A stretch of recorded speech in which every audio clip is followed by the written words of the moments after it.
Did you know that when he was searching the car, did you know you were going to jail? I think I wanted to go to jail in a way. Like subconsciously, like I look back now and it's like, I knew I needed to clean my life up, but I didn't know how to do it. And even like when the cop pulled me over, I mean, he asked me if he could search the car and I said he could, which is like a cardinal, sin that you don't do that when somebody pulls you over. I look at where I am now and I look at like, I have a lot of confidence. I have a great business. I built, an amazing thing. None of that would have happened without me getting caught. Because even before I did drugs, I was unconfident, had no self-esteem, wasn't fit, wasn't good at relationships, wasn't good at public speaking. But all that has come as a result of what I went through that day. Do you think if you wouldn't have gotten caught, it would have killed you? Yeah.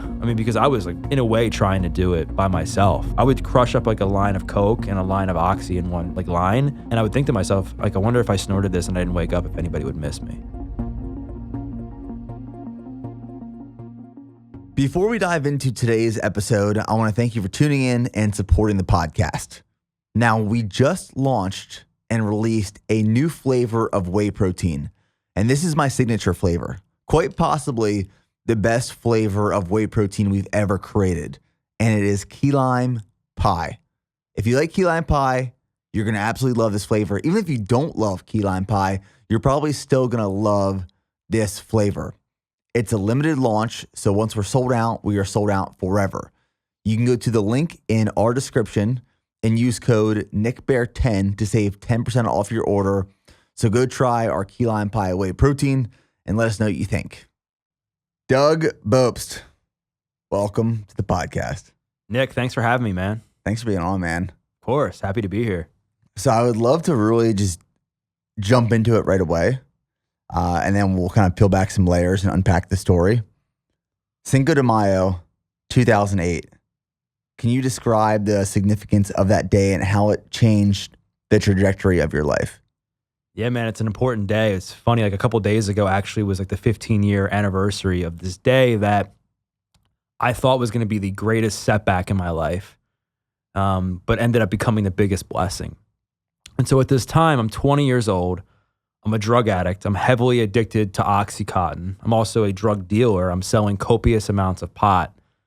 And Cinco de Mayo 2008, a couple friends and I were riding around to make a drug deal. And I had a half a pound of pot in my trunk, a couple $1,000s in cash in the glove box. And I had a busted headlight that I had been meaning to fix for several months. But the issue is when you're in the thick of addiction and when you're selling drugs, nothing else matters to you other than like who you're getting high with, who you're going to sell to, who you have to manipulate, what you're going to listen to, what you're going to eat. Like nothing else matters other than like the religion of addiction. So I didn't change the headlight. And there was a cop running radar. And so I thought it would be a great idea to flash my high beams at the police officer to hide the fact that I had a busted headlight. But in reality, it just gave him a reason to pull me over because he's like, why is this moron flashing his high beams at me? And I see the lights go on from the cop car. My heart sinks into the pit of my stomach. In that moment, I was like, man, my life is over. Because I just knew that I had all this stuff in the car and I just had this feeling that something bad was about to happen. So he ends up pulling me over. As he's walking up to the side of my car, my heart's racing. I'm like shaking. I'm incredibly scared and nervous because of everything I had in the car, like I just described. Walks up to the car. I stammer to get my license and registration out to give to him. One thing leads to the next, and he ends up pulling me out of the car and searching it and finding everything. Finds the half a pound of pot, finds the money, finds a scale, puts me in handcuffs. I'm sitting in the back of this cop car, and I thought my life was over. And I was getting ready to potentially face being charged with a felony because it was a felony. The felony was possession with intent to distribute marijuana, which kind of seems funny now given that this is 2023 and marijuana has become like fairly decriminalized, all over the United States. But back then, like weed was a big deal and selling weed was an even bigger deal. And so I'm in the back of this cop car. And like I said, I thought that my life was going to be over. And any dreams that I had, because, as a kid, Nick, like I was a smart kid. I had aspirations to do certain things in life. I could just never find my own way. I never had any self-confidence, never had a high level of self-esteem, wasn't good at, formulating like intimate relationships, had a lot of anxiety and depression growing up. And so I just thought to myself, like, how did this kid, like when I was in the back of this car, I'm like, how did this kid like get here? How did this kid who just wanted to be good at sports? How did this kid who just wanted to be loved? How did this kid who, wanted a girlfriend? How did this kid who wanted his parents to get along? How did this kid in the back of a cop car? And as I look back now and I'm able to connect the dots, it was because of like the choices that I made to get there. And that I went through a lot of adversity as a kid, whether it be my parents getting divorced when I was 5, being bullied a lot in school. Like I was told that I looked like I had Down syndrome by kids. Kids would call me Down syndrome Doug in grade school. I loved sports, loved playing sports, loved watching sports. But the problem was like I wasn't good. So I had this mentality that there was something wrong with me, given everything that was going on, given that my parents got divorced at a time where a lot of kids' families weren't being separated, given the fact that girls weren't interested in me, given the fact that I was, bad at sports, even though like I liked it and I tried hard, given the fact that I was bullied in school for no reason. Like I was like, man, there must be something wrong with me. And so I'm thinking about all that stuff in the back of this cop car. And I end up getting taken to jail that night and charged with a felony, possession with intent to distribute marijuana, and ended up getting bailed out the next day by my dad, which was kind of awkward in itself because May 6th happens to be my younger brother's birthday. And so he was with my dad, picked me up and was like, happy birthday to me. And I'm like, hey, how you doing? Man. Yeah. But you would think at that time, given what I just explained, that I was heavily addicted to drugs, I was selling drugs, my life was a mess, that I would be like, all right, maybe it's time to make a change and try to clean my life up and try to prove to like the judge who I'm about to go in front of several months down the road that I'm actually like committed to changing so that he could maybe lessen my sentence a bit. He could give me a little bit of a break. But no, because I had, in my years growing up, I couldn't manage my pain. I couldn't manage my anxiety, my stress, my depression without numbing myself with a substance. What was the pain stemmed from? Was it the divorce from your parents growing up? Was it like mainly the bullying? Like, was it all this compounding? Like, where was all this pain coming from when you were younger? I think a lot of it was just compounding. I mean, the divorce certainly was like the start of it, but I wouldn't say that was like the main thing. The main thing I think as a guy, and I don't know if you can relate to this when you're a kid, I think your level of success as a man, a young man, is measured by your athletic ability, whether or not you're getting attention from girls, who you're spending time with, are you going to the parties, are you hanging out with the cool kids? And so for me, I felt like a complete failure. And I thought that something was off with me, given what I just said, that I was being picked on for no reason, given that I tried so hard at sports and I wasn't good at them. And so I thought that because I wasn't good at sports and because girls weren't giving me attention and because I was like getting picked on all the time, that I was a loser as a kid and that I was going to fail in life, because even though I was a good kid, like I didn't start, picking on people, or I didn't start like, I wasn't a mean kid. Like I was doing all the right things, it seemed like. And even when I was doing the right things, I still would fail. So I was like, well, I guess I'm just going to fail the rest of my life. So I might as well just numb the pain and feel normal. And drugs for me like gave me this sense of normalcy. And from my understanding, first time you ever used drugs was 14 years old. Yeah, and that was where I finally felt at peace with myself. Because up until that point, things started to snowball. Like I already explained, like, what the bullying and the divorce and not making the sports teams did to me. But then I started to, I think initially, like self-soothe with a little bit of food, even though I didn't really know it at the time. I mean, I was eating the same thing that, my friends would eat. I mean, I was eating pizza and Hot Pockets and Pop-Tarts and stuff that I guess kids frankly just ate during those times. But I think I probably just ate like a little bit more of it. And maybe I had some bad genetics thrown in with it, where I started like gaining weight at 10, 11, 12 years old, developing like some body fat. And I'm looking down, I'm like, why do I have like a roll here? Why do I have some fat? My friends don't. They're eating what I'm eating. We're kind of the same activity level. Like I'm going out and playing with them after school. I'm playing sports. Like, why is this happening to me? And then also I'm shopping for husky pants and bigger clothes at that age. So it was just this compounded thing where all this just started adding up and it was just ready to burst. And the way it burst for me was when I was 14 years old, one of my friends offered me a hit off a marijuana pipe. And I took that hit and all those problems I just described went away. I was like, wow, I can finally like have some peace in my life. I don't have to worry about the kids bullying me today at school. I don't have to worry about what's going to happen at home. I don't have to worry about the girls. I don't have to worry about anything because now I'm able to feel this sense of peace in my life. And I didn't actually like marijuana in itself necessarily. I liked what it did for me. I liked how it allowed me to escape. I liked how it allowed me to just numb pain. I liked how it gave me this thing that I could just use as a tool anytime that I felt discomfort in my life, which became a recipe for disaster because that became my new normal, where now I became addicted to that feeling. And so that first hit turned into me then smoking every day. And then once you start smoking every day, you develop a little bit of a habit and a tolerance, and you just smoke a little bit more every day. And that starts to build up. And then now you're like, man, I'm 14, 15 years old, and this stuff's expensive. Were like just friends dealing it? Did you know someone that had it? Like, where were you getting the money for it? Yeah, so at the time, like you just happen to know some people, right? And then you like when you end up doing, for me, I would do anything to make friends because I was just so insecure with myself, had low self-esteem that I just wanted to fit in with people. So I would do what I could. But yeah, I knew people who had it.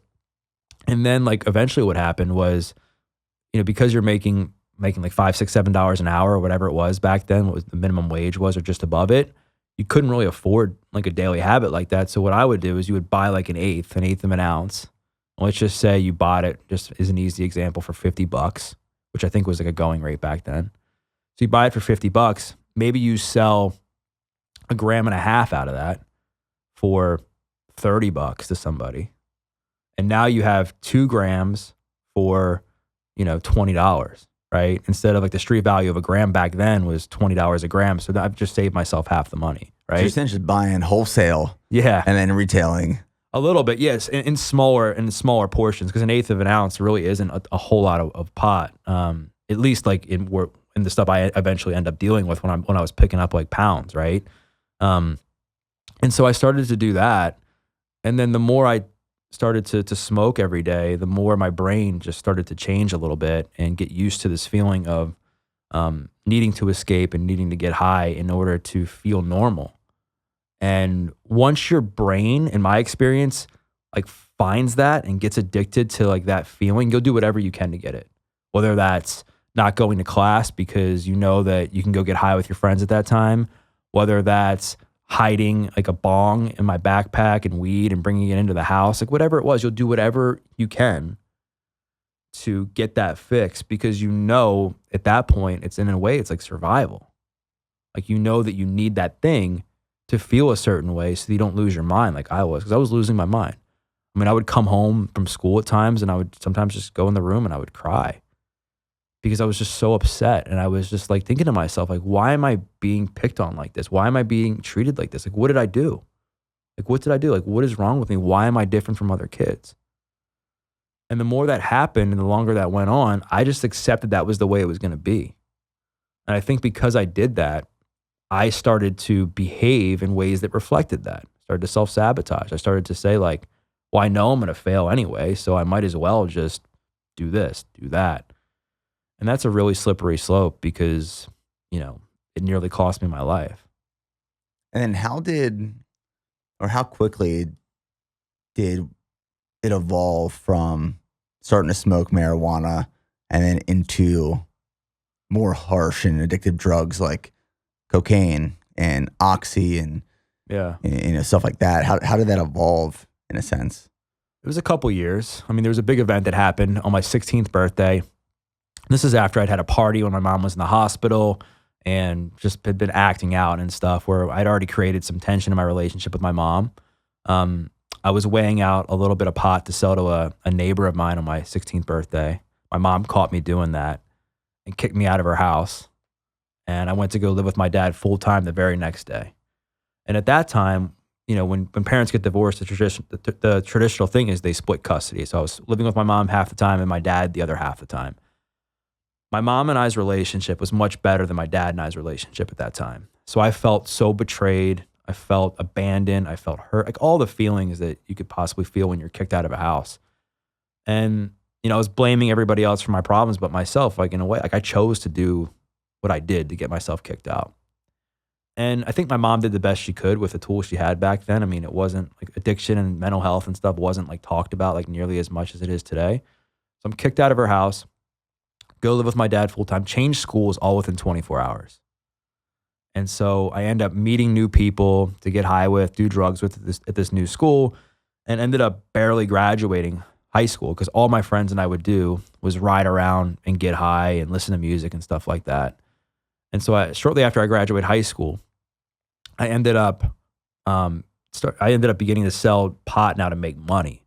So it wasn't like I was just picking it up to smoke for free or smoke at a discount. Now I'm like picking up weight, like whether it be a quarter pound, half a pound at a time, all the way, eventually I ended up picking up like, a pound at a time, to then distribute it to make money. Were you ever afraid of getting caught during this time? I mean, kind of, but I think like you're in that mindset that it's like, that's part of the allure is like the chase, right? It's like, that's part of the rush. Right. Is like doing that and just not getting caught and thinking that you're never going to get caught. Did you find joy in that? Like knowing that it was something wrong and you were kind of undercover trying to get away with it? I mean, yeah, because that creates like an adrenaline rush, right? It creates like, the dopamine rush. I know we were talking before we recorded about dopamine. I'm like, it gives you this rush of like, you feel like you're on top of the world. Plus it was like at a time where I had no identity, I was doing what I could to fit in. I felt like I had this identity now of a drug dealer. And I like accepted that. And I felt cool that like, because people wanted me. I would get, people would call me, they would text me, they wanted to hang out with me all of a sudden. And that became addicting because especially coming from a guy that didn't get attention from girls, was doing what I could to fit in. Like now people actually choosing to hang out with me, like that was awesome. And it filled this void in my life that needed to be filled. And when you start doing stuff like that, you end up like graduating in the drug game. So now the people that I was just getting high with on a daily basis, they weren't cool enough for me anymore. Like I had to like now like spend time with people that could get me, more quantities of drugs or that would buy from me and stuff like that. And also you don't relate to those kids as much that were just smoking every day. Cause it's like, well, I don't really relate to you. You're just smoking a little bit a day. I'm smoking a lot and I'm now selling it. And so you start to meet more people that are doing different things. Then I got introduced to cocaine not too long after I graduated high school. And doing a line of that gave you this massive feeling of euphoria where you felt like on top of the world, especially somebody like myself who didn't have self-confidence, didn't have self-esteem. Like doing that, you're like, wow, like I feel like I can do some stuff. Almost like alive. Yeah, you feel alive and you feel like you just have this energy that you didn't have before and this level of like confidence, and you feel almost like just completely outside of yourself and completely different from who you were. And then that became addictive for me where now I'm snorting coke every day with my friends, and I'm now the guy who has coke. So now I'm getting even more people to come and see me, and people are like liking me and I'm the cool kid. And they're like, call Doug, he's got coke, or let's go get high with Doug or whatever. But the problem was like cocaine, is a severe like upper. And I had anxiety back in the day, and cocaine and anxiety go about as well together as somebody trying to like, lose weight and just eat like pizza and cookies all day. It just doesn't really like mix well. And I started to develop like crazy paranoia when I was like, I think it was like 17, 18, something like that. And what would happen was I would get high, I would smoke weed with my friends, or I would be high on coke or whatever. And I would get this like tightness in my chest. My heart would start racing. My face would feel weird. I didn't really know what it was. Like, and then it would kind of go away and it would subside. But eventually one night I was high as heck on coke, on weed, and I was smoking cigarettes at the time too. And my face went numb. My heart was racing like crazy. Had these different pains. And I was like, holy crap. Am I having a heart attack? Like I literally thought I was dying. And at that time, it was like not too long. It was the summer after I graduated high school. I'd been kicked out of my dad's house because I didn't want to abide by the rules, and I felt like I could do better on my own. And I wanted to maintain this drug doing lifestyle that I had been doing for the past couple of years. And I was bouncing around from couch to couch throughout that summer. And I had finally found a more permanent quote unquote residence on my one buddy's couch. But the rules were I could stay there until he went off to college in the fall. And so this is like right after he went out to college. I was able to just stay there, until I was able to find a spot. And so that night that I thought I was having a heart attack, I ended up going back to his house. He's not there. It's his mom and like his dad, and I think maybe his siblings might have been there. And I'm like telling his mom, like, I think I'm having a heart attack. We need to go to the hospital. She's just looking at me like Doug, you're 17. Like, what? I'm like, no, I'm dying. And she's like, all right. So we go to the local hospital. Did she tell you were high?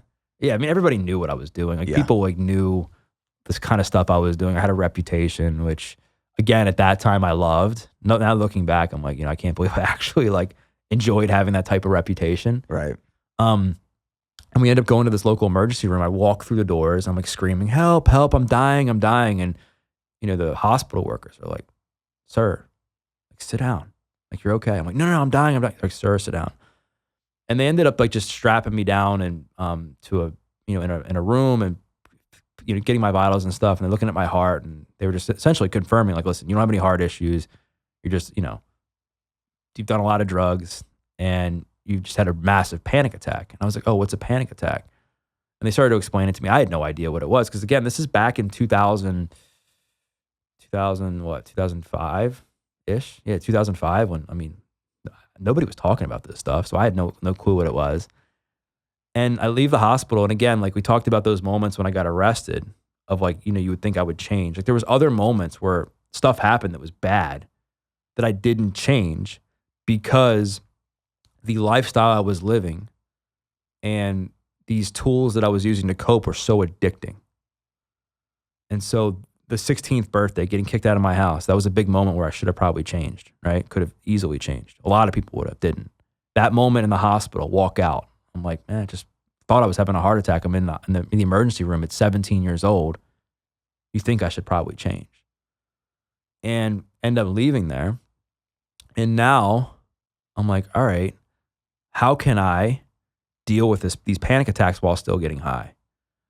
And some funny stuff kind of happened. I mean, I went to this bookstore and it was like, I bought this book, like How to Deal with Panic Attacks. And I would be riding around with my friends and we'd be getting high and I would get paranoid and start panicking. And my friends would be like, Doug, get your book, start reading it, try to figure out how to calm yourself down. And I can laugh about it now, but it was incredibly embarrassing and shameful that I'm driving my car, we're riding around getting high, and I'm having to pull over to the side of the road and let them drive my car instead while I calm myself down. Was it more like meditative type self-soothing techniques? Yeah, I mean, in a lot of it, I was just so erratic at the time and so impatient and so just flustered that it was just hard to manage. It was hard to understand what was going on because I thought that there was something wrong with me because I didn't know anybody else who had like panic attacks like that when they got high. And I was like also thinking to myself, like, I've built like this business and this identity and this lifestyle around me doing and selling drugs. Like, I need to keep this going or I'm not going to be able to survive. And so I thought all of that was in jeopardy when I had that panic attack in the hospital. So I kept thinking to myself, like, there's got to be an easier way because as an addict, like you're looking for the easy way out. You're looking for instant gratification. Like, I don't even honestly remember what it told me in that book, but I guarantee you it wasn't like this is going to be fixed overnight. It was probably like teaching me some self-regulating techniques that were like, you know what, you're going to have to try this for a while and practice it for it to work. And when you were like someone like myself who was looking for the next best thing to take away my pain and take away my anxiety, that wasn't going to work for me. But what did work for me was a friend of mine offered me a 5 milligram Percocet one time. And this was in the midst of us all kind of getting high at his house. And I took that Percocet. And the same feeling that I got when I first started smoking weed was the same feeling I got from this Percocet. And even better, I could get high with my friends and there was no anxiety anymore. And that it was like off to the races after that. I mean, I didn't realize, obviously I knew I wasn't putting, something healthy into my system. Like I know what I was doing was wrong, but I didn't realize how fast I would become addicted to this stuff. And it quickly became 5 milligrams a day to 10 to 20 to 40, all the way up until eventually I was doing like hundreds of milligrams every single day up my nose to be able to just support my habit and get high for the day. I find addiction so interesting. And we were kind of talking about this before we started recording. Yeah. And we were talking about the book, The Molecule More. Mm-hmm. And it's all about dopamine and how dopamine desires drive us to make certain decisions, and addiction is part of that. And I think when most people think of addiction, I think most people who are addicted to something don't know or believe they're addicted to something. Right. But when we hear addiction, we always think of drugs or alcohol. But there's porn addiction, sex addictions, food addictions. Like, you can be addicted to a lot of things. And it's this dopamine that is released that makes you desire something or some sort of feeling. But then when you finally get it and you have it, it doesn't live up to the expectation of what we thought it would be. Can you kind of describe like what addiction looked like and felt like kind of through the lens of dopamine and wanting something, and then when getting it, it wasn't really fulfilling or amazing? It was just the want and need for the next thing. Yeah. Well, first, like the best, I'll keep this PG because I don't want to be too like vulgar, but the best description of like what addiction actually feels like, as far as like the doing the substance and the shame, it's like almost like a guy, if you're a guy, like making out with like the hottest girl ever. And then as soon as you make out with her, she takes a brick and smashes you in the face. And that's what it is. It's like you end up chasing this thing. Part of the rush becomes like, who can I manipulate? Who can I lie to say that something went wrong in my life, or that I need money for this, to get money for a thing, and to get this drug. And then you're also like planning out like what you're going to do with the drug, like who you're going to get high with, what song you're going to listen to, where you're going to eat, like how you're going to go on to the next, who you're going to meet up with for the next score, what you're doing that night. And then once this becomes this massive rush that you get so much excitement and joy out of, because you're like plotting all this stuff in your head and you're excited. And then once you do it and the high starts to wear off, there's this massive amount of shame. It's like, you piece of shit. Like, why'd you do that again? Like, you piece of shit. Like, why did you lie to your family? You piece of crap. Like, you should be doing better. Like, why is your life like this? You see, because what happens is, and you see this a lot with addicts, where there's a period of time where people are getting high to have a good time. And then eventually there's a period when you become a full-on addict like I was, where you're getting high to numb the shame and the pain that's been created from doing the drugs. It was described to me by a psychiatrist once really well with addiction. And that what it does is it hijacks your brain, and it hijacks our pleasure system, to where like a non-addict, I'll just use this as an example, like they might find like a going to the Grand Canyon at a pleasure level like 10. Like that might be incredibly exciting. Hiking, being outdoors, maybe you're with your family, like somewhere you've never been. Like that's really exciting for people. But when you start doing drugs, what ends up happening is now that pleasure for the Grand Canyon becomes like an 8, and the drugs become like a 2. And the more drugs you do, that Grand Canyon number becomes lower and the drug becomes higher. Because now you've completely warped your brain. And again, you're getting, the pleasure is coming from getting rid of the pain in your life and self-soothing and checking out and feeling and doing whatever you can to feel good about yourself.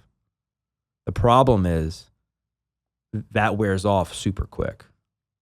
And then you're having to like do whatever you can to get back to baseline, which it never happens. It's like a dog chasing its tail. Like you're never going to get as high as your first time, in my opinion. Yeah. And so we're always looking for ways to get back to that point. And it just doesn't happen. I was telling you, as I was kind of researching your story and learning more about your experience, I went back and I reread part of The Molecule of More to kind of learn more about addiction.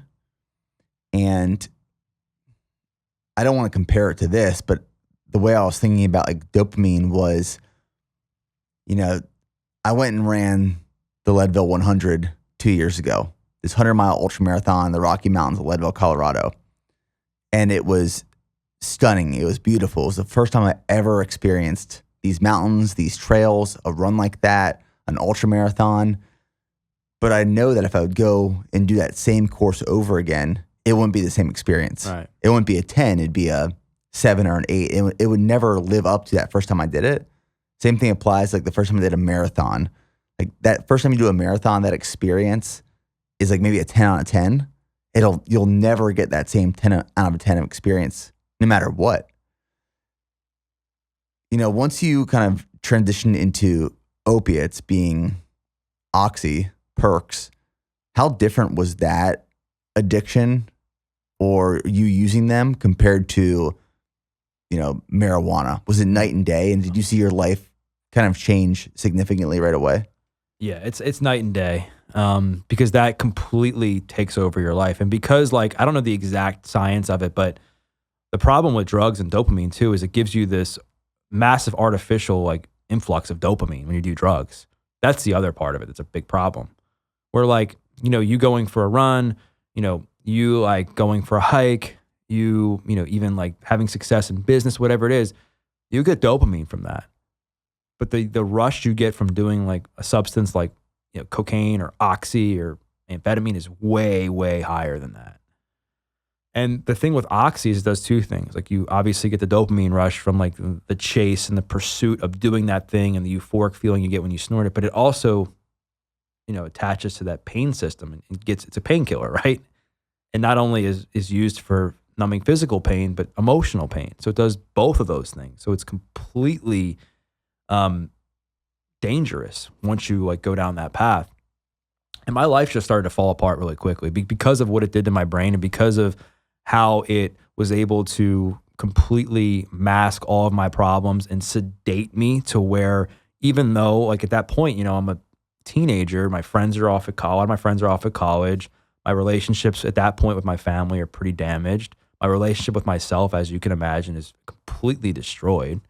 I'd lost credibility with myself and trust and manipulating and lying to people in my family. All these things that if you thought my anxiety levels were bad and my lack of self-esteem when I was 14, it's now 10 to 20x that at this point in my life because now I've created all these other problems on top of these other problems that I never even dealt with, right?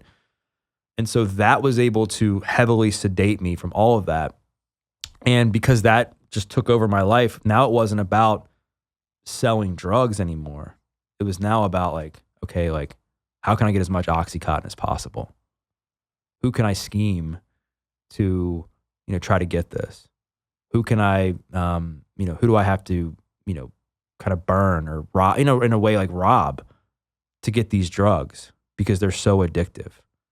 And once you're addicted to those things, your brain is just convinced that you can't live without them. And what ends up happening is that your whole life, every single day is just consumed with how you're going to get those pills. And my drug dealing also became pretty sloppy at that time to where, I took pride in my little drug dealing business and I took pride in taking care of customers and making sure I got back to people and all that stuff. And then as I started to get addicted to Oxy, that became less important to me. I wasn't as good at, meeting up with people on time, or I wasn't as efficient at weighing stuff out to make sure that I was actually giving the customer what they actually wanted, because I was all right, how can I make as much extra money as possible to afford these pills that were expensive?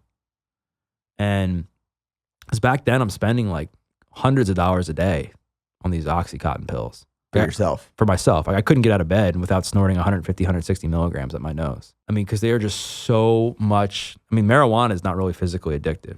Oxy is. Oxy just completely overtakes your system from a physical, emotional, and mental standpoint.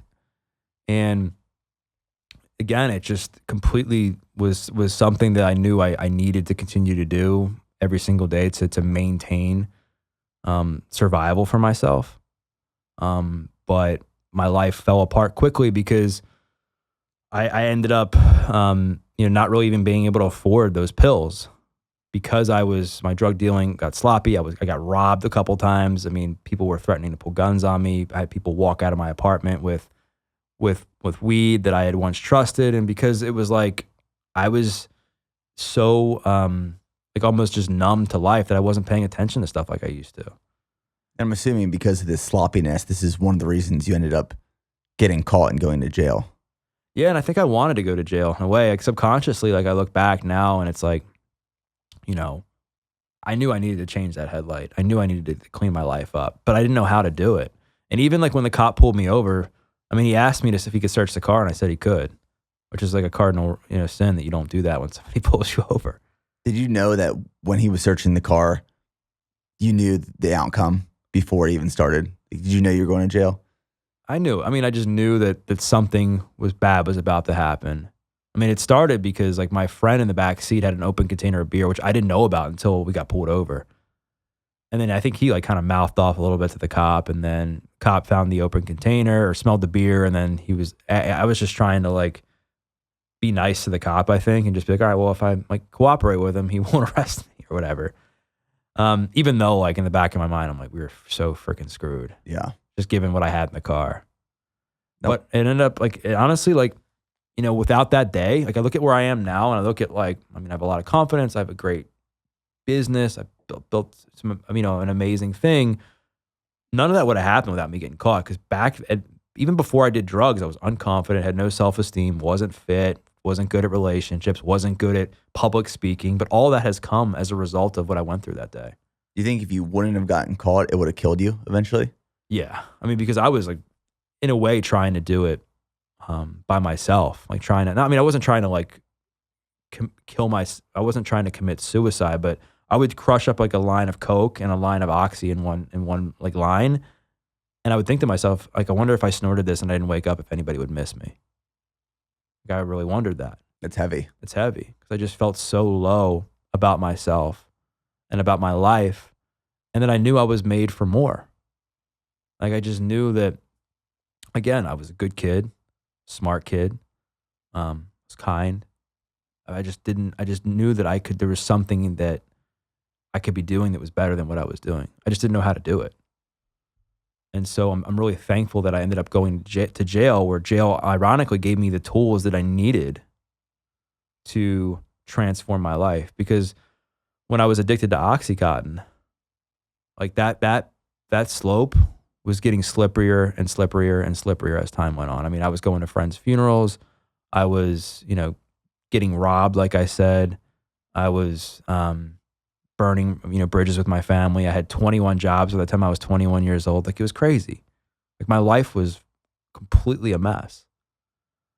And I was convinced that I wasn't going to live to see my 25th birthday, because I just knew that I was a failure and that I was going to just be this loser for the rest of my life, given my track record, like given the fact that I had all these jobs, given the fact that girls didn't like me, given the fact that I was, you know, being picked on, given the fact that I was now not only this drug dealer, but this drug addict that, you know, had half my left nostril missing in the thick of my opiate addiction, didn't have a bowel movement for like nearly a month. It was bad. I mean, that alone sounds like a nightmare. Yeah, it was bad. But I also, like, and I say this a lot, like I thought in a way, as much as I felt ashamed about my situation, and as much as I was like, you know what, I need to do better, it felt normal to me.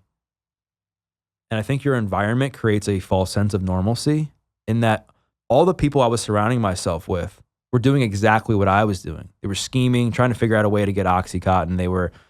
Some of them were selling drugs. A lot of them, you know, were doing a lot of drugs. We all kind of hung out together. We all knew each other. I mean, it's honestly no different than like the podcast world or any other like business, you know, where you're kind of networking and you're like trying to do what you can to help each other out and that sort of thing. It's just obviously in a completely different way. You're kind of living in this bubble. Yeah. And all you know is that bubble for the moment. Yeah. And people are looking at you and they're like, you have a problem. I'm like, I don't have a problem, because I'm doing what they're doing. I'm doing what that person's doing. And it just seemed, your world just becomes completely warped. And your brain is so changed, you're convinced that this is the way you're supposed to live. And this is the way that you're supposed to just carry on with your life. I didn't know any other way. All I knew was that I needed to do a lot of drugs and sell drugs for survival. But towards the tail end of my tail end of like my drug dealing career, I guess, as you could say, I got sloppier. And then I also I wasn't making any money selling drugs, because now all my profits were going up my nose. And so, you know, I'm now like using the money that I'm making to support myself to, you know, buy all these pills every single day. And then that ends up getting me, you know, into some trouble, because now I owed a drug dealer. After I got arrested, I owed a drug dealer $5,000. And this drug dealer was like threatening me. because what had happened was, I said like, somebody walked out of my apartment with a bunch of weed and they stole from me. And then somebody else had robbed me, threatening to pull a gun on me before that. And then when I got arrested, the $2,000 that I had was money I owed to him, plus the half a pound that I needed to sell to pay him. And so then in total, now I'm in debt to him like $5,000. And what ended up happening was after I got out of jail, my brother, one of my brothers had gotten wind that this drug dealer was kind of after me. And he was like, I want to help you out. I want to give you the money to pay him off. I'm like, nah, I don't want you to get involved in this. And he was like, no, I want to do it. So he ends up giving me $5,000. I pay off this drug dealer. And that was it with him. But then again, like it was again one of these other moments that you think that I would change. This was certainly, before I went to jail, but it was after I got arrested that my brother lends me this $5,000. Nicest thing, a brother could do. And I'm like scheming ways to find ways to get more money from him and my other brother, because I was still in the thick of addiction, still like hooked on opiates, that I would just lie about certain things or find ways for them to give me more money. And I ended up being in debt to both of them, like $10,000 by the time I went into jail. It's crazy. I would love to talk about the transition through jail and kind of how your life started evolving after that. But before we do, I kind of want to talk about the weight that a felony brings. Being convicted with a felony charge. What can you do? What can you not do? What does that mean for the rest of your life if you never get that taken off your record? Yeah, I mean, so thankfully it's gone for me now, but before, for people who haven't had it off their record, and when I didn't have it off, it's like you can't vote. I don't think you can own a handgun. I don't think you can leave the country. If you're on like parole or probation, you have to like check in with, an officer or something like that if you're leaving the state, or even like on a weekly or monthly basis if you're still on like supervised probation. So it's hard. And plus, I don't know how it is now because I haven't applied for a job in a long time. I think you might even have to check a box if you've ever been convicted of a felony. You have to say, yes or no. People do background checks, right? And they'll be able to find that. So it really does limit you in a lot of ways. Again, like when it does limit you, you have the opportunity to look at it and say, okay, like I can't control that this limits me. What can I do about it? How can I prove to other people that I'm a changed person? How can I prove to other people that I'm going to use this situation to become a better version of myself? What might not be able to work this job because of my felony, but what can I do? So I just wanted to point that out as well. Because while I'm going to be honest that it does limit you, right? When you check a box in an employer and they have to do a background check, that can cost you not getting a job, right? Oh, definitely. Yeah. Especially if it's for like a drug related crime. Selling drugs, that's the thing. Or if you're stealing, like it's a big deal, right?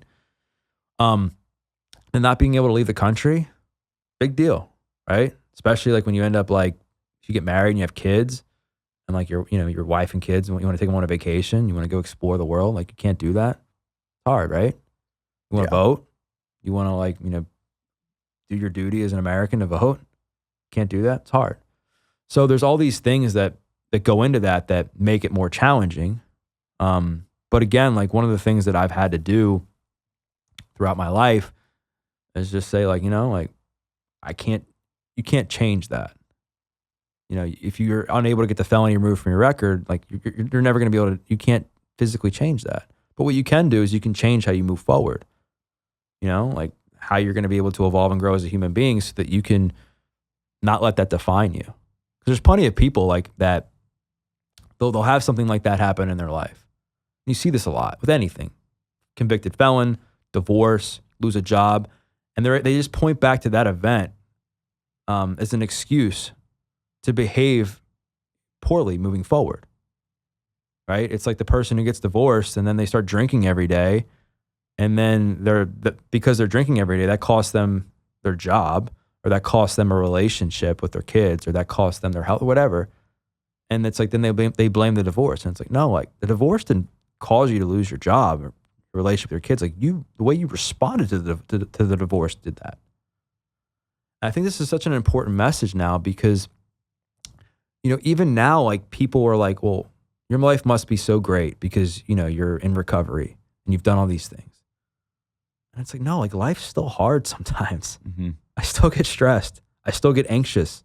Still get depressed. I still like feel insecure. I'm still like worried. You know, all that still happens. It's natural. It just makes me a human being. But what's changed is how I respond to that. Like when I was a kid, when stuff like that would happen, when I was afraid of going to a party and maybe like seeing a girl I liked, or I was afraid of, you know, getting like applying for a job as a kid or whatever, fill in the blank, I would just numb the pain so that I wouldn't have to deal with the discomfort.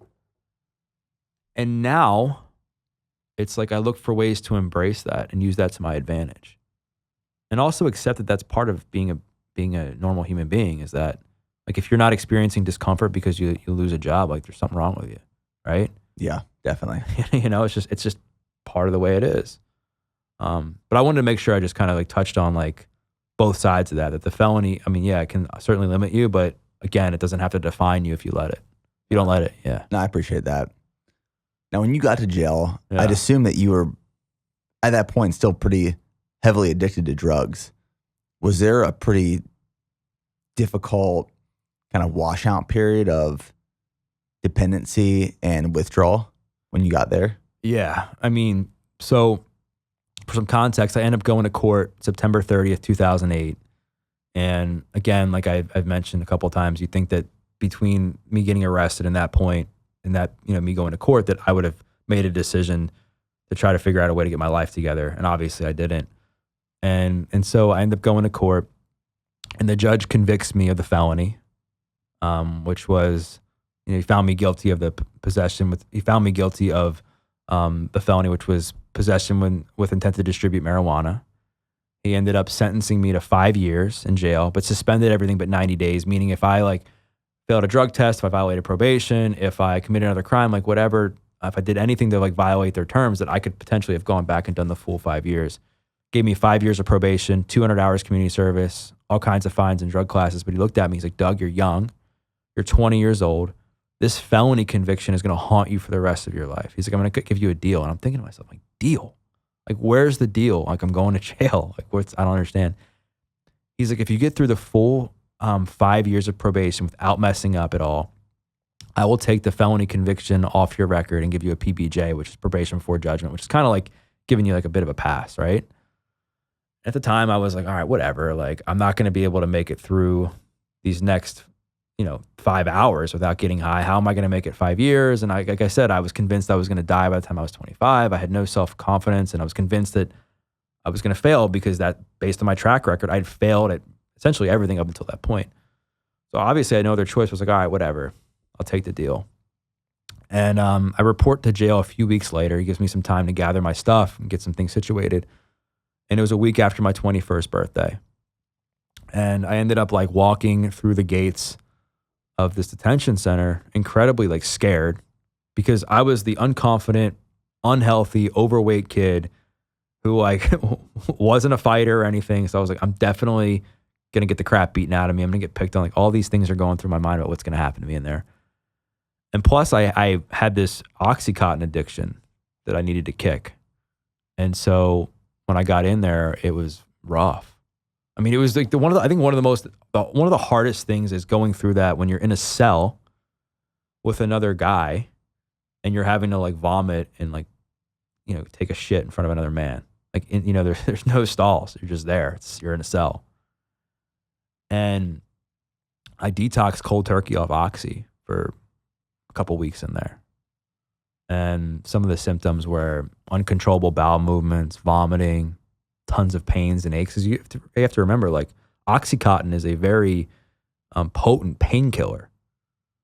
So, of course, being somebody who was overweight and not really physically active, I probably had, I developed some certain aches and pains and maybe like certain ways that I walked or moved throughout the day, like that maybe would have hurt had I had not been under the influence of Oxy. Like now I felt a lot of those pains that I was kind of hiding from. And then like, depression, anxiety, like the whole 9 yards. I mean, it felt like having like the worst case of the flu for a few weeks. But the biggest like symptom that actually pained me the most while I was in jail was like the most transformative for me, I think, because it was this symptom where, I don't know if anybody who's listening to this or watching this has ever experienced this, that you feel like you're trying to crawl out of your own skin. It's very strange. I don't know how else to explain it, but you feel like there's like you need to leave your body. And as I look back now, it was like the old me, like trying to leave so that I could become this new person of myself. And the reason I say that is because my soon-to-be cellmate was sitting there at the Scrabble table, and he looked at me, and he could just tell like that I was not confident. He could just tell that I was, wondering why I was there. He could just tell that there's something going on with me that was kind of off. Because people said when I initially walked through jail, I was like a zombie, completely out of it, had no idea where I was. Didn't know what was going on because I was still like heavily sedated from all these drugs that had been in my system for quite a long time. Before you went into jail, did you do one more big hit going in? Did you like celebrate? Oh yeah, because you're supposed to. Because a lot of times when they go to court and they're convicted and they're sentenced to jail, they just go right to jail. So technically, I was still supposed to be in like jail, during the weeks that led up to me actually having to report, because he had just done a nice thing, give me a few weeks to kind of gather my stuff. And so I was set to report. I forget what the time was on October 21st, 2008. And I was supposed to meet there, and my family was going to be there to say goodbye. I was like, all right, I'm going to do one last thing. And I met up with some friends and did a bunch of oxy, smoked a bunch of weed, and then was almost late to reporting to jail. And if you're late to reporting to jail on the day you're supposed to report, like they can almost get you with like an escape charge because you're technically supposed to be in jail. Right. Right. So yeah, I definitely like went out with like one last bang. And so my cellmate just like knew that there was something off where he knew that he needed to try and help me.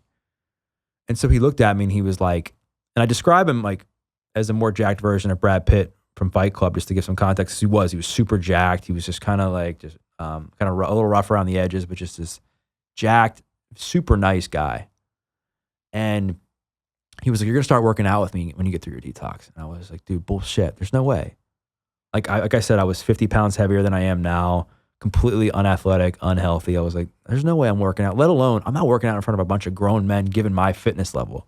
Given the guy that is super insecure, wants to fit in, cares a lot what other people think, has like no self-worth, has no self-worth. There's no way I'm going to try and exercise knowing that I'm going to fall flat on my face if I try to do anything.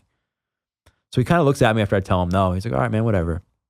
And then I see him work out, and like, he's, I've been a trainer for 12 years, and he's like one of the most fit people I'd ever seen in my life, doing all kinds of push-ups, pull-ups, like running like for hours. I was like, man, this guy's insane. And then not too long after that, we have a conversation in the cell that I like to tell because it completely changed my life. And he looked at me, and he was like trying to ask me like more questions about my story and why I was in jail. And I started to blame everybody else but me. I said, my parents got divorced, girls picked on me, I was bullied. I didn't make the sports teams, like all this stuff. And he looked at me, he's like, quit being a bitch. And I was just like, what?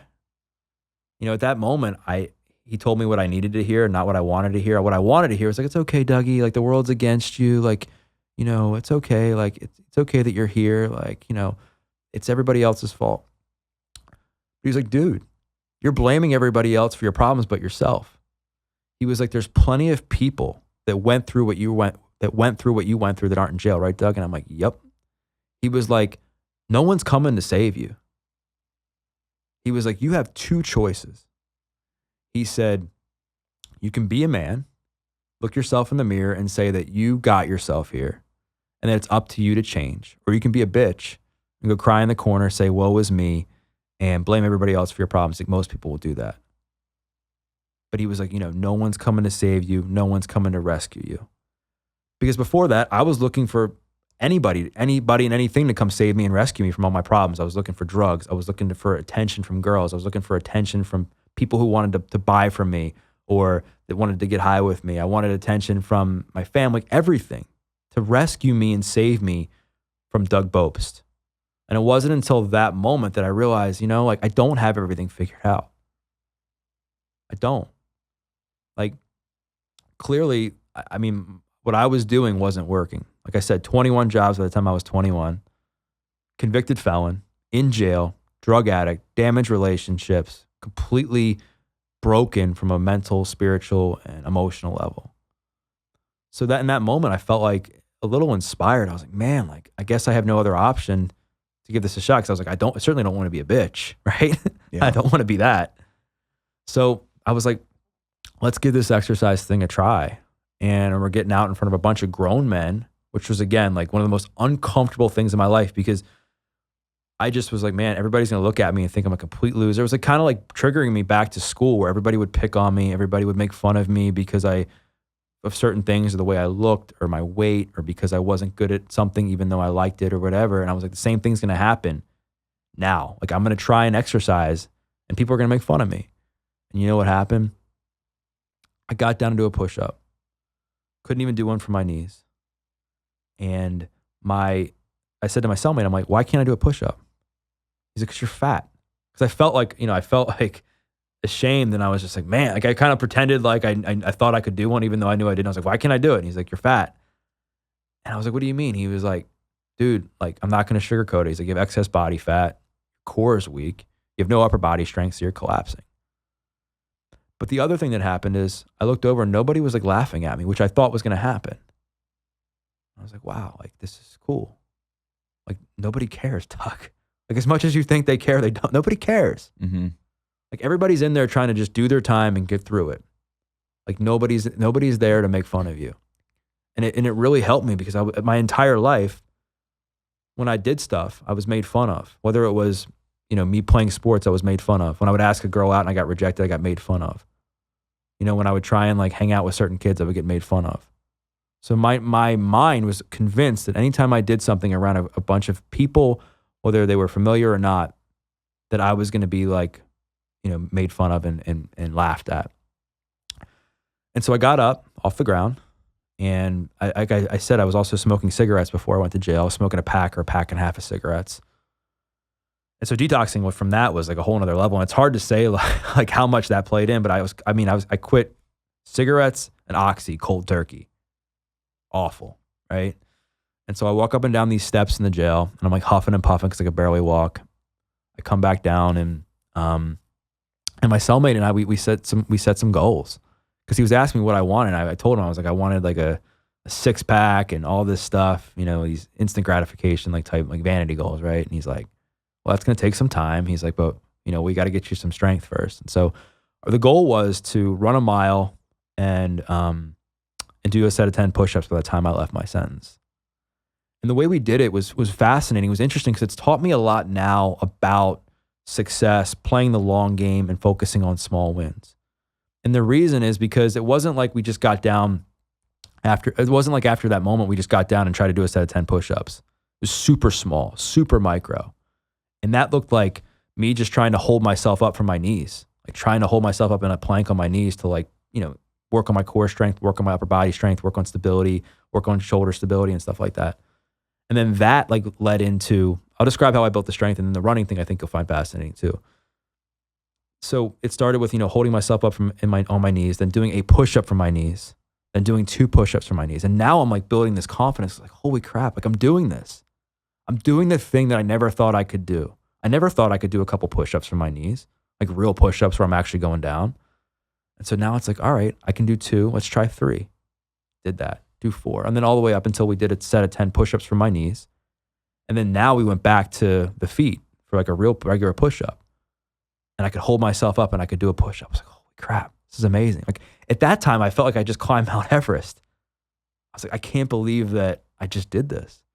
And then that led to me working towards 2 push-ups, 3 push-ups, 4, all the way up until I made it to do that set of 10 push-ups, which was awesome for me.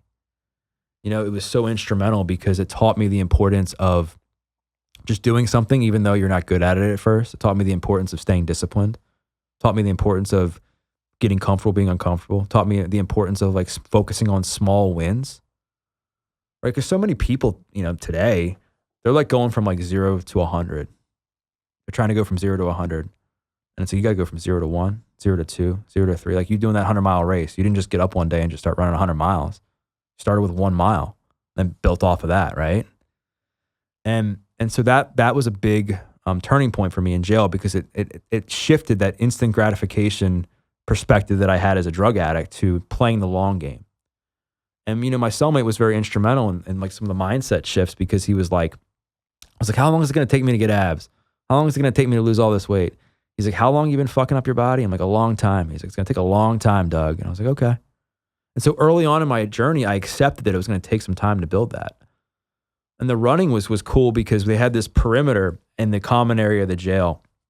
And of course, it's not like we had an Apple Watch or iPhone or anything to track distance. So I think somebody had calculated how many feet were in the perimeter just by walking it.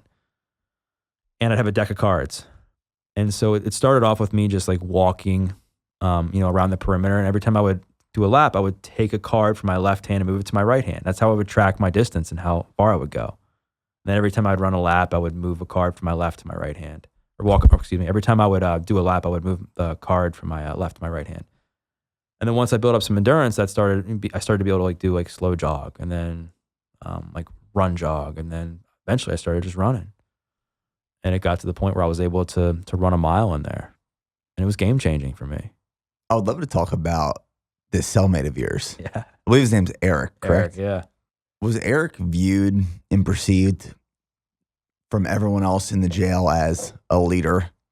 Because as I'm listening to this story and I'm painting this picture in my mind, I kind of view this man who's respected by everyone else. The reason he was respected a lot, I think, was because he had done a lot of time. And I think when you've done a lot of time, like, you gain respect from other inmates, because they're like, oh, okay, this person obviously, like, knows the rules. They know the ropes around here. They've been here for a while. So it's almost like a certain level of respect. But he was like, I think he was originally on parole for something in the state of Maryland, in Harford County. And then I think he went to Pennsylvania, got arrested for something, did like years up in a state penitentiary up in Pennsylvania. And then because he had violated his parole in Maryland, in Harford County, he had to come back and go to court for that violation. That's where I met him, was in that period. So it was crazy, like the time how the coincidental the time frame was when I met him. But yeah, he was very well respected in there, because he was just somebody that like was just consistently working out, kept to himself, hyper disciplined. Like, again, like knew the lingo, knew his way around, because he had been in there for some time and people just looked up to him. But what was even cooler, I think, was that people changed how they saw me too. And Is that because of your affiliation with him? It was that, but also like they saw me, like I said, when I came in, I was a zombie who was completely unconfident, no self-esteem. I was just walking around like I didn't even know where I was. And they saw me change, and people started to cheer me on. People started to like clap when I would do things, because they were proud to see who I was. They were proud to see how I've changed.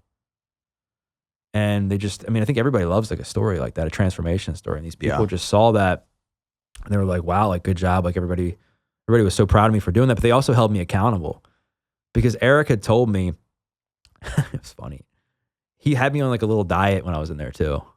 Because I do want to talk about that. I want to talk about like what diet in jail is like and what he had you eating. Yeah. because diet in jail, it's like, breakfast, they normally have like some, they have eggs. They have like, I think they might have had toast or different. I don't even think they had like, actually, they couldn't have actual meat, I don't think, in there because of religious stuff, I believe, if I remember correctly. So it was like maybe like soy sausage patties and stuff like that. And I think we got like grits every morning too. And there were certain things I couldn't eat. And I think like the easiest way for him to cut my calories in jail was like we would get like 5 or 6 pieces of bread, I think, at night sometimes for dinner. So I couldn't have that. Couldn't have the bread at breakfast. Had to, not eat like some of the starch and stuff that came with certain meals, because it was just the simplest way for him to help me cut calories. And also, like when you cut carbs, you lose a lot of water weight. And I'm sure maybe part of that was like, I need to give this kid some confidence. So I think if he gets rid of some of these carbs and loses some water weight, he'll actually like feel good about himself enough to keep going and see some immediate changes. And we can only have a cheat meal like I could only have a cheat meal in there once a week.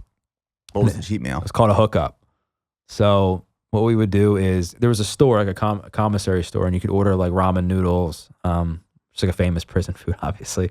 Ramen noodles, you get like this cheesy rice. You could order like, I think it was like Slim Jims, or a version of a Slim Jim where it was like a meat stick and other tuna and other stuff.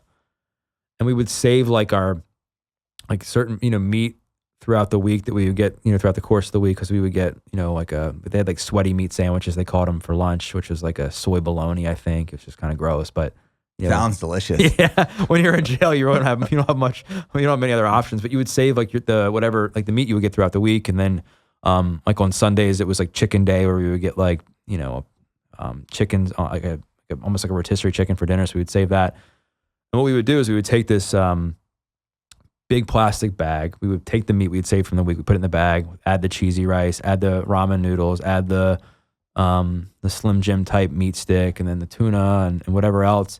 And you would put boiling water in it, tie off the bag, and let it sit for like 30 minutes. And that was like a hookup. You made this like smorgasbord almost, or it came out like a casserole, I guess you could say. Have you had one since getting out? I remember when I first got out, like when I would be with my friends, I was like, I want to make you guys a hookup. And they're like, wait, what?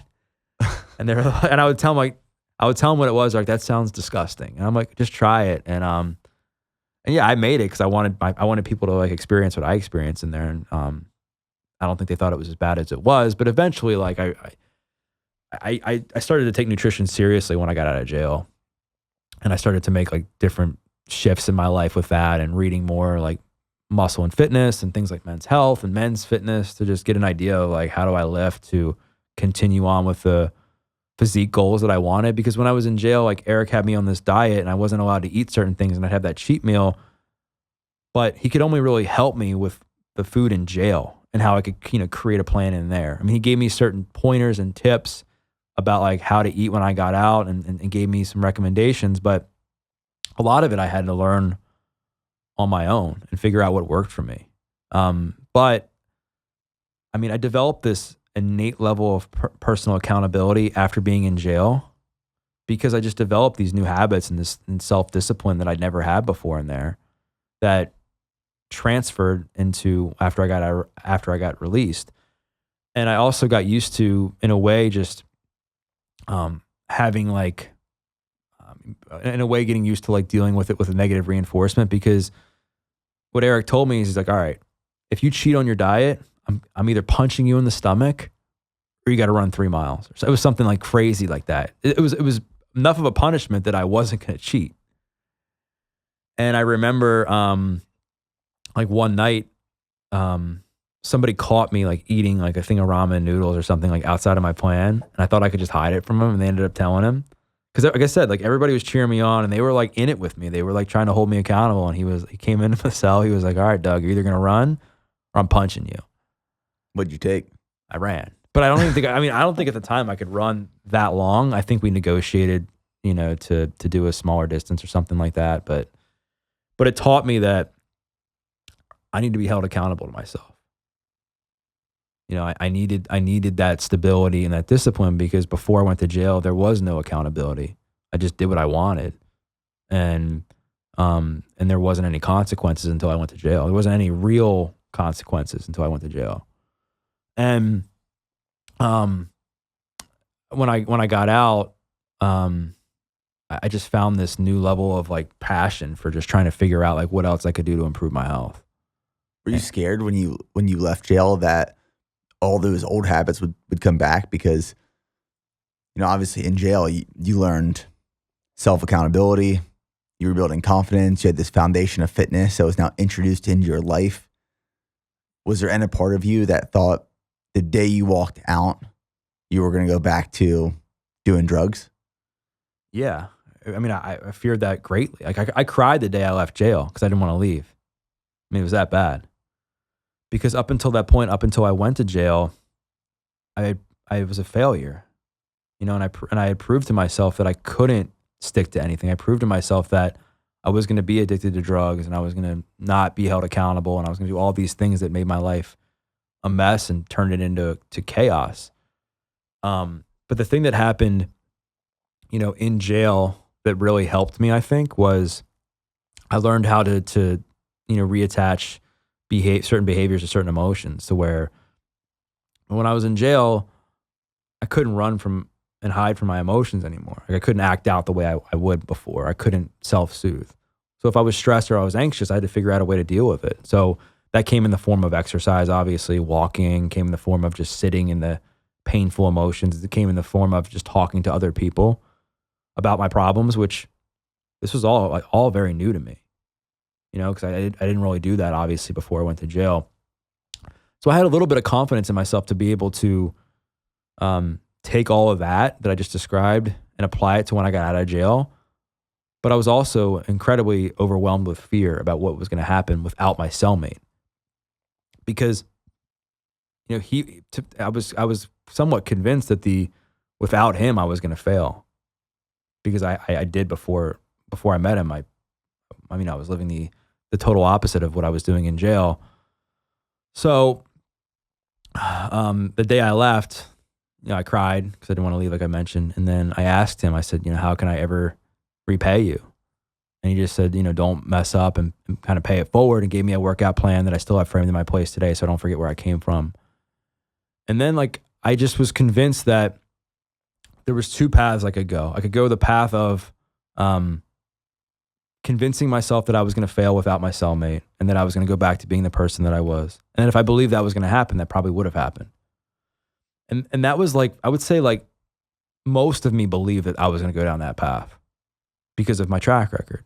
But there was a small part of me that was convinced that I could transform my life and continue on this path that Eric had helped pave for me.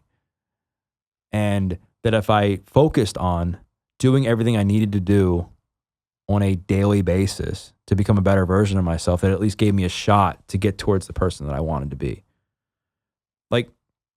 There's a lot of value in focusing, for me at least, in focusing on the person that you could be, the version of you could be if you do these things.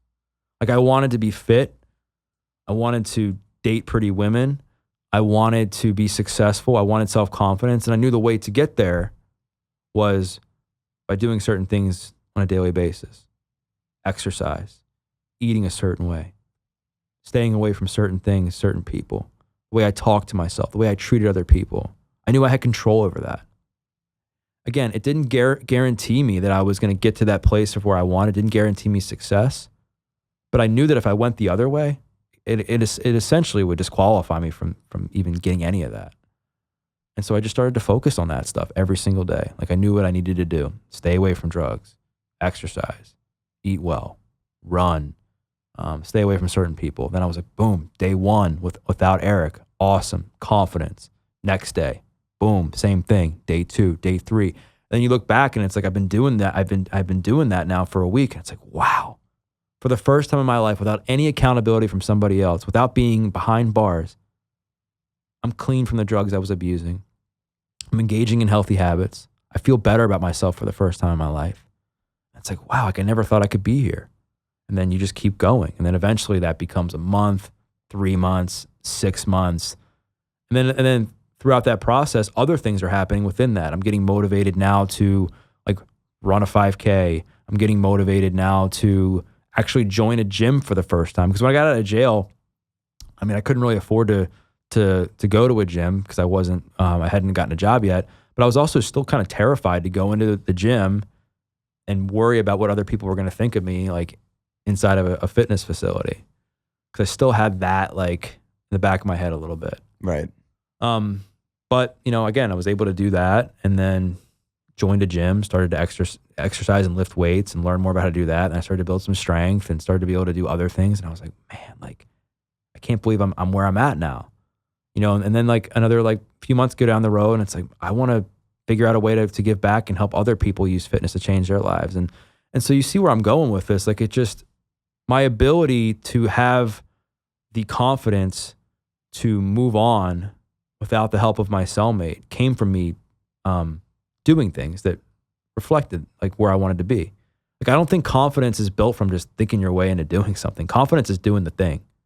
Confidence is making sure that your actions are aligned with your values. Confidence is making sure that you're doing the things every day that you know you should be doing to get to that goal of whoever you want to be.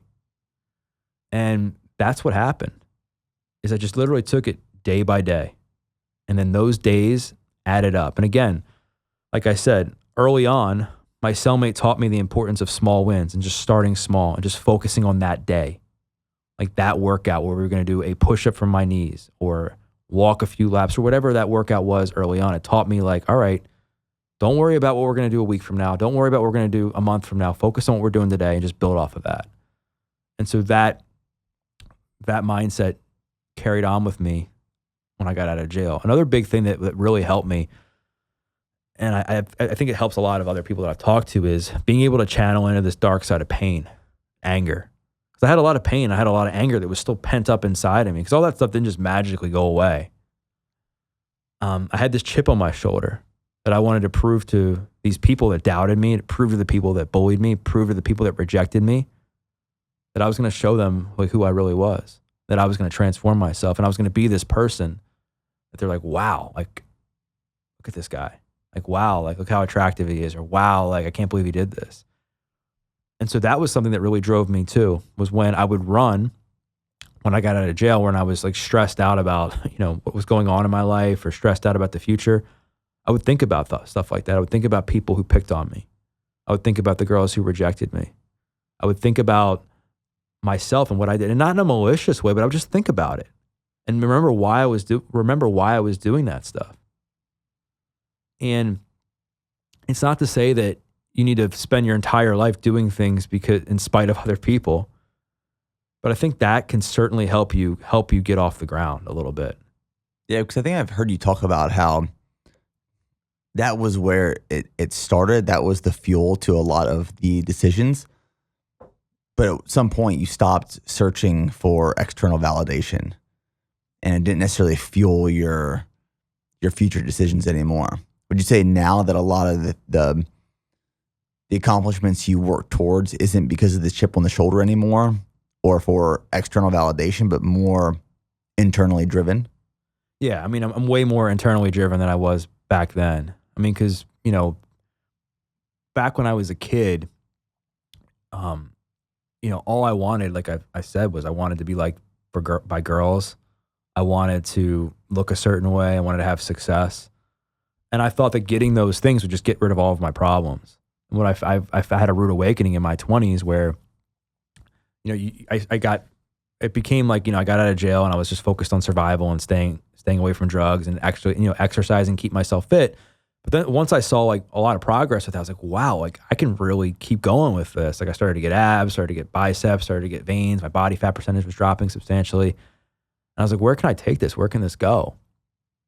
And then what ends up happening is I'm like, well, wait a second. I'm getting more ripped. I'm still like not in a relationship right now. I'm still not happy with myself. Like what gives? Like I thought this was it. And I got in a really dark place emotionally. Not like, I didn't relapse or anything, but this was years after getting out of jail. Yeah. I mean, I thought I was lied to, and mainly, of course, that I lied to myself and saying that, like, Doug, once you get to this certain body fat percentage, once you get to this certain level of, athletic ability, once you, get attention from girls, like your life's going to be much better all the time. And in my 20s, I got to a place where I was 5% body fat, and I was getting attention from girls, and I was making great money as a personal trainer, but I still wasn't happy because I still hadn't dealt with a lot of the dark stuff from my childhood and my past that had plagued me throughout my life. I was just using that as fuel, right? But, eventually, like you reach a point where you run out, where that fuel kind of runs out, and you're like, all right, like I can't keep like thinking about like what my parents did or what these girls did to me like years ago. Like eventually I got to figure out like, why is it that I'm so still angry about that stuff, that it's still fueling me years later? There was a turning point in my life where I didn't have a formal relationship with like spirituality or God or anything, which is paramount for, almost everybody I know, for people in recovery. Mm-hmm. But as a kid, I hated God. Because I was like, if God is about love and God is about like, being this person that creates, if God is the creator of the earth and is in charge of my destination, like why is all this bad stuff happening to me? Or he must really hate me to like pave my life the way it is. Like, again, I was still like caught up in the victim trap with that. And also I understood that if I was good, I went to heaven. And that if I was bad, I went to hell. I was like, well, I'm on the highway to hell, so there's no point of even believing. And so around the same time where I had, been incredibly ripped, I was getting attention from girls, I was having success in my career, I had started to train a guy who was a pastor at a non-denominational church. And he was like, there was something different. He was always happy. He was always smiling, very kind. Like, no matter what, he was always like happy. I was like, man, like, I want what this guy has. Like, what's wrong with this guy? I was like, what is wrong with him? Like, why is he so happy? And he would like invite me to church. And I was like, dude, like, I don't want to go to church. It's not my thing. Like, I'm going to hell for probably putting you through this workout because it was like a hard workout or whatever. And then eventually, like, some time went by, and after certain other events in my life to where, like, things didn't work out with a girl, or I would still have like anxiety about my past. I just felt this nudge to be like, all right, I gotta like call this guy and tell him that I wanted to give this Jesus thing a try. And when I talk about this, I don't want to say that I'm like this dogmatic religious person, because I'm not. But what this did for me was instrumental, and here's what happened. So I end up like going to this guy. First of all, when I called this guy to tell him that I wanted to become a Christian or try it, I felt like I just told him he won the Mega Millions. I was like, why is this guy so happy? It's just so bizarre to me. And end up going to his office, praying this prayer that I believe that like Jesus died for my sins and yada, yada, yada. And then I started to like cry. And I just felt this same weight come off my back that I did with drugs. Like, I felt free for the first time in a long time. I remember walking out of the church. I called my mom and I apologized to her for the first time in my life, like authentically, like I meant it. It wasn't like I was trying to get something from her or trying to just get her to like me or to like me in that moment or whatever. Like, I really, truly was sorry. And then I began to realize that, like, even though I wasn't proud of my past, because during that time as well, like, I was so ashamed of, because once you come out of it, like once you come out of the days of addiction and doing what I was doing, you look back and you're like, what the fuck was I doing? And there's all this shame and sadness and sorrow attached to all that, because you're like, look at these people that I hurt. Look at all these years of my life that I wasted. Look at how I nearly destroyed my body. Look at what I did to this part of my life, that part of my life. Like, I can't believe I did that. And what being a Christian taught me was that even though I wasn't proud of all that, God was, because he's used all that pain in my life to help myself transform and then help me use that pain to transform the lives of other people. Like, there was no coincidence that I was in jail, like in the thick of like, complete destruction in my life. That there was a guy that just was placed there to help me use fitness to change my life. And then now I'm helping other people use fitness to change their lives. Like, you can't make that stuff up, right? Right. And I started to connect the dots. I was like, oh, this does kind of make sense. And then I just started to do the work and understand more about how my past was impacting my future, and that I wasn't that same person anymore, and that I needed to figure out a way to like Doug for who I was and have a good relationship with me, and not use the way I looked, attention from girls, accolades as a personal trainer, success as a way to validate who I was without myself validating myself first. Because I think that stuff's important. Like, I think being attracted to your partner is very important. I think health is certainly very important. Success is important. Money's important. But if that's your end all be all, I mean, that cup gets empty very, very quick. And now I don't have to drink from that cup. I mean, the cup that I drink from is like, how am I treating myself? How am I showing up, for my clients? How am I showing up for the podcast? How am I showing up in my relationships? How am I treating other people? What's my mindset like? And then all the other stuff just, makes my life, then all the other stuff just adds value to my life, because it's a result of validating myself and doing the work internally that just makes those other things better. Once you establish that relationship with God, do you find that emptiness started to go away and fulfillment and purpose and passion started coming back into your life? Yeah, because I still was, in a way, I mean, I wasn't lost. Like, I'd found this new passion in helping other people use fitness, but I was trying to figure it all out and connect the dots with everything and being like, all right, well, like, how do I reconcile my past?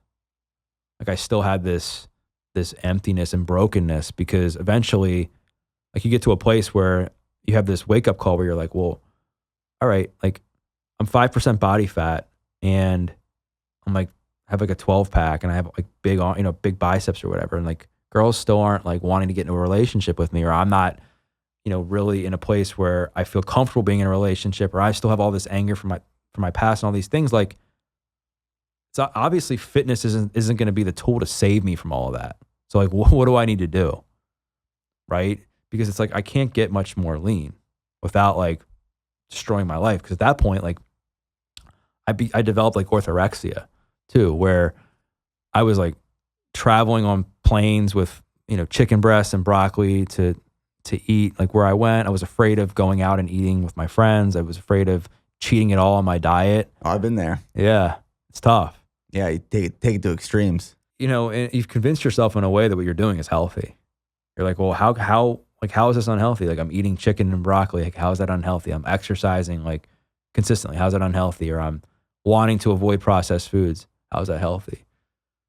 But then when you realize that you've alienated yourself and you don't have many personal relationships, that road becomes very, very narrow and very, very lonely. Have you used and participated in therapy to kind of navigate the things that you felt based off things you've experienced to find solutions for some of the emptiness or problems that you've had? Oh yeah. Because, I go to therapy and we just dissect my childhood and a lot of it, like all I wanted was for somebody to tell me that it all made sense. There wasn't anything wrong with me.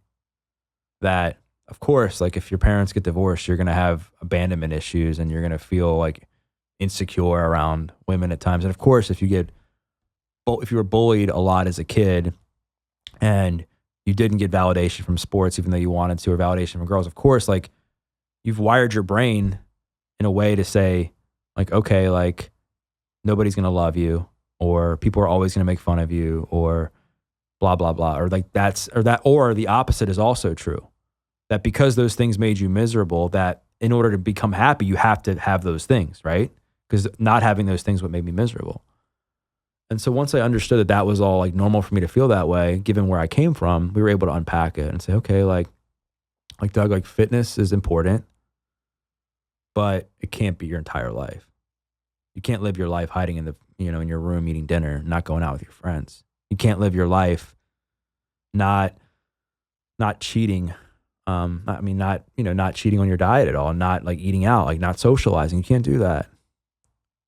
Or you can't just be looking at yourself, live your life looking at yourself in the mirror like 24/7 and seeing like if you've gained any body fat or stepping on the scale or whatever it was I was doing back then. And what the biggest thing that we had to do is like I had this level of cognitive dissonance that still existed between who I was back when I was a kid and who I was in the present, in that present moment. And like, and it was so bad that girls would tell me that I looked like Mark Wahlberg, and I didn't believe it. Or if I didn't believe it, I thought it was initially I thought it was an insult because I had been called names when I was a kid. I mean, people told me that I looked like that guy Patton Oswalt from King of Queens back in the day when I was heavier, and they would call me like Spence and stuff, and that was like a way of like kind of picking on me. And so that was obviously to me, and it was used as an insult. It wasn't a compliment. And so I just got used to when people would say I looked like somebody that it was like an insult. But I remember talking to somebody. I'm like, yeah, somebody said I looked like Mark Wahlberg, and they're like, oh, it's like a really good compliment. I was like, is it? Like I didn't believe it because when I looked in the mirror, I still saw this old fat version of me. Like the outside had really changed, but in my mind, because my mind had been wired for so long and had been hijacked because I believed these lies and what people said to me about who I was, that was how I still saw myself. So it was really unpacking all of that. And like, I would literally like make a list of like who I was back then, what I was doing, and what I am now. So it was like, I would write down like who I was spending time with when I was looking like that or doing what I was doing on a daily basis, what my self-esteem was like, all these things. And it was clearly vastly different from the stuff I wrote down from today. And I started to see, like, once I started to put it on paper, I started to see like, dude, you're so different. Like, you're not that person anymore. You're not that version of yourself. And then that just became like a habit I had to develop and a discipline and time of like really transforming who I saw in the mirror from that person that I hated and that I loathed as a kid to this person that I saw now that I actually really, truly, in a way, like was inspired by because of what I had been able to do. But it took a lot of time. Going to therapy definitely helped because it just taught me that all this stuff was normal. And I once I figured it out, like I'm a very type A guy and like I want answers. So like once I'm able to understand like why this is going on, I'm like, okay, this makes sense. Now I can address it.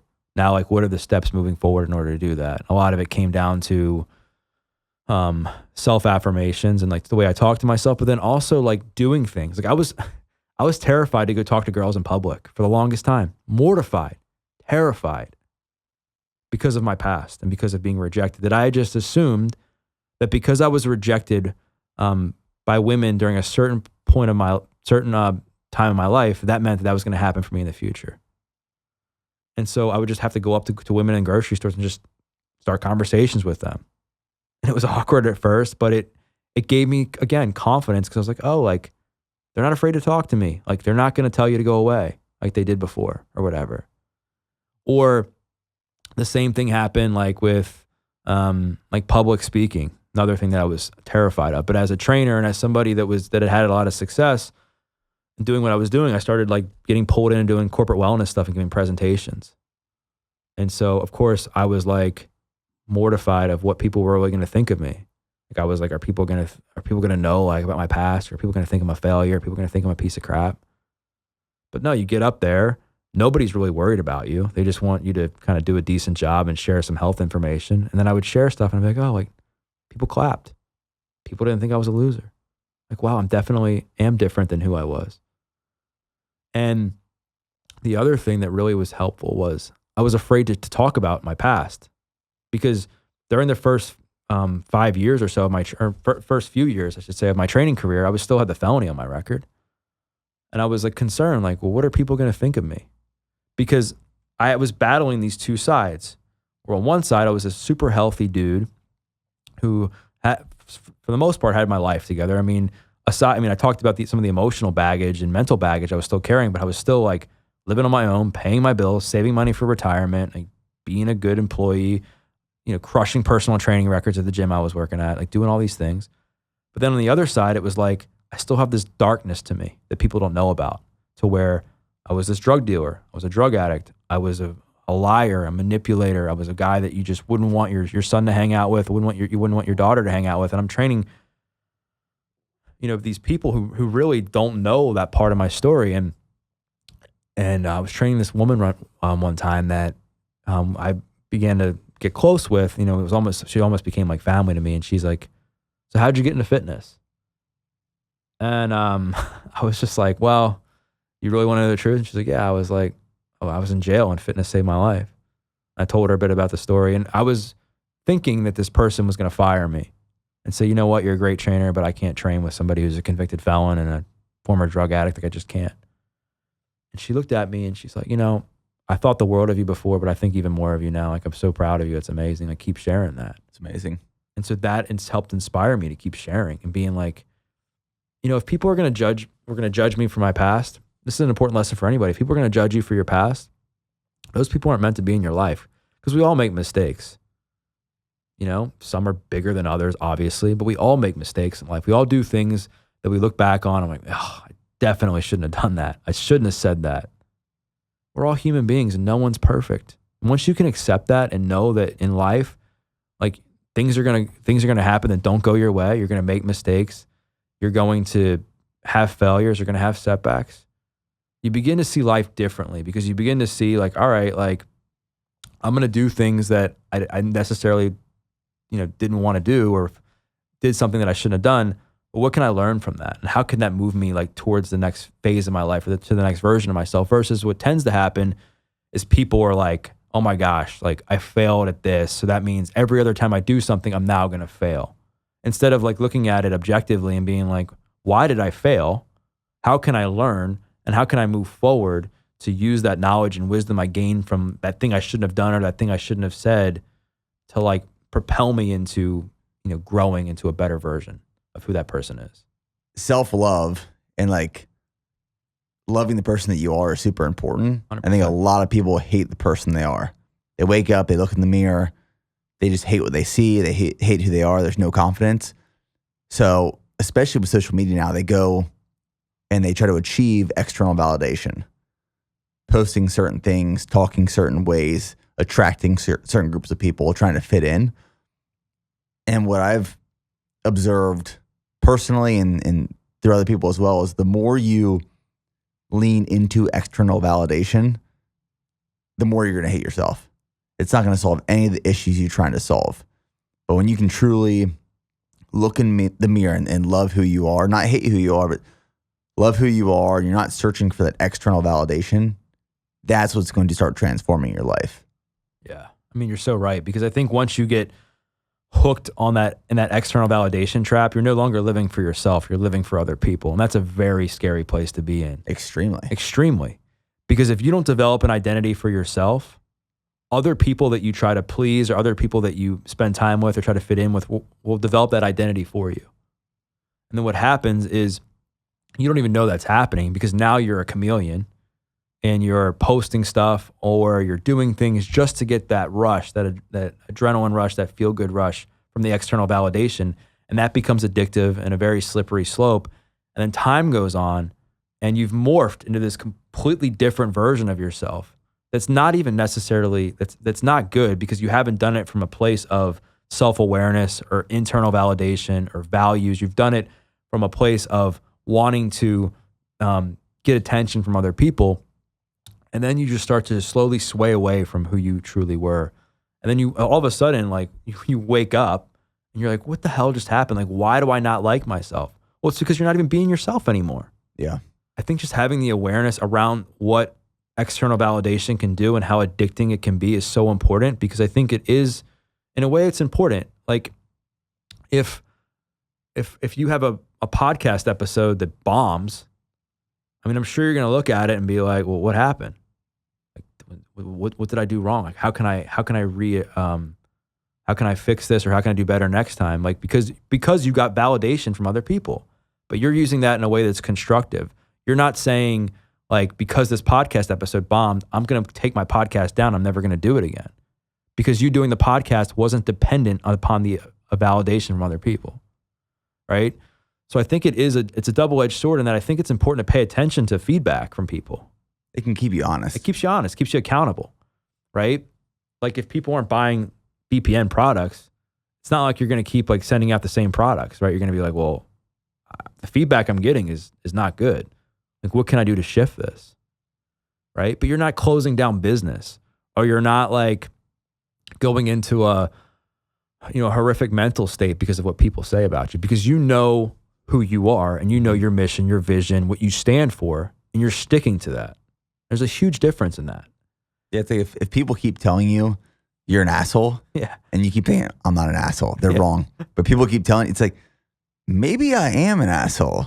I should look into that. Yeah. It provides this pulse that does keep you honest. It does. And I think it's an important thing to pay attention to, while also, not living for other people and not having your happiness and who you are as a person depend on like what other people say about you. And I think the way to do that, the way to mitigate that, is to, again, like develop this, self-awareness is obviously very important, like being aware of what you're doing in your life, who you are, what you want to be, your values, your beliefs, where you want to go, and doing your best to stick to that, doing your best to like make sure that, your words match your actions, but then also like learning to build self-trust within yourself and just sticking to your commitments. Like that's the best way to like build any kind of self-esteem or self-worth, is to be able to trust yourself. It's like if you tell yourself, well, I'm going to exercise today, and then you don't exercise, and the next day you're like, I'm going to exercise today, and you don't exercise, and that adds up for like weeks. Well, to your mind, you're a liar. To a mind, your mind's going to say like, I don't believe you. Like, you're not doing that. So what's going to happen? You're going to convince yourself that, that you're not going to be able to do certain things or stick to certain things. Or, I mean, this in the same example applies to anything, to where if you don't follow through with your actions, you just create this level of distrust within yourself. Yeah. And that adds up over time. And a lot of people, and the reason I say self-awareness is important, it's not the end all be all, because obviously so many people are aware of their problems and don't do anything about it. But you have to understand like what's going on.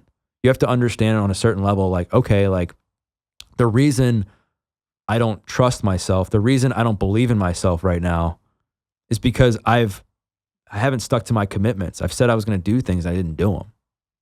Right? And it's like, to me, that's just a huge thing that people have to develop, is this ability to trust themselves and sticking to the things they know they should be doing in order to like continue to guide them on that path to the person they want to become. Whenever I'm planning on episodes, I always have like this kind of just little blurb at the top that I add to my notes. And for this one in the beginning, it was, it's never too late for a second chance. But the more I thought about it, something that I always say is growth is a choice. And something else I always say is when you're about to die one day, life's about to be over, the sum of the decisions you've made across a lifetime has put you in that position. Yeah. Your relationships, who you are, your worth, your legacy, what people think of you. And along the way, you make all these decisions, millions of decisions. And some of those decisions have pros and cons and consequences and collateral damage, but it puts you to where you're at. And I always say that growth is a choice, it's not by chance. So I kind of take back, that first note of it's never too late for a second chance, but it's never too late for another choice. Right. And if people look at their life in terms of you have the choice to change the trajectory, you had a choice when you got out of jail. Do I go back to my old life or do I pursue this new life? And it's all these choices before you went to jail and after you went to jail that have put you in this position now that have changed the trajectory. And that's like my message to the listener or viewer is you have the choice to change your life, but you have to realize you have that choice and actually make that choice that makes a change. But it's not going to happen on its own. No, it's not going to happen on its own. And you're right. Like, a lot of maybe what may have happened to somebody might not have been their choice, if they were in some horrific circumstances, but how people respond moving forward, like they have to make different choices. They have to own those choices and make sure they're making them that are in line with who they want to be, and not blaming somebody else for the results you didn't get with the choices because you didn't make those choices you needed to make, right? And I think it's really important to have understanding of where you're at and not making choices based on what somebody says on social media, not making choices based on what your friend is doing or what your mom tells you to do or your dad, and just saying, okay, like with where I'm at right now in my life, like, and fill in the blank. Like just say fitness, for example, that's an easy example. So if you're a person who has never run before and you want to start, or you haven't run, you haven't gone to the gym, you haven't exercised in years, and your main goal right now, the choices you want to change right now are you want to become healthier, you want to move more, you want to change your lifespan. Well, the choice that you shouldn't be making the choice right now to go to the gym for 2 hours, 5 days a week. It's not going to be sustainable for you. The choice that you shouldn't make right now is to go out and run a 5K. It's not the choice that's going to serve you right now because of where you're at. The choice that might serve that person is just putting on their shoes and getting outside and going for a 5-minute walk and just checking that box and saying, wow, like I made a choice today that was so much different than the choices I've been making for the past 15 years. And then that adds up. And then you can build off of that over time.